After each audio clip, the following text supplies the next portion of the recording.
Israel Hezbollah जंग से जुड़ी ये बड़ी खबर है। हिजबुल्लाह का बड़ा दावा सामने आया है। इजरायली फौज के साथ लड़ाई जारी है। एक गांव के पॉइंट ब्लैंक रेंज में लड़ाई जारी है।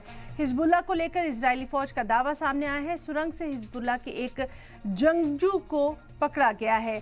तो इजराइल हिजबुल्लाह जंग से जुड़ी ये बड़ी खबर, हिजबुल्लाह का बड़ा दावा सामने आया है। इजरायली फौज के साथ लड़ाई जारी है। एक गांव के पॉइंट ब्लैंक रेंज में लड़ाई जारी है। हिजबुल्लाह को लेकर इजरायली फौज का ये दावा सामने आया है। सुरंग से हिजबुल्लाह के एक जंगजू को पकड़ा गया है। तो इस वक्त की बेहद अहम खबर इजराइल हिजबुल्लाह जंग से जुड़ी।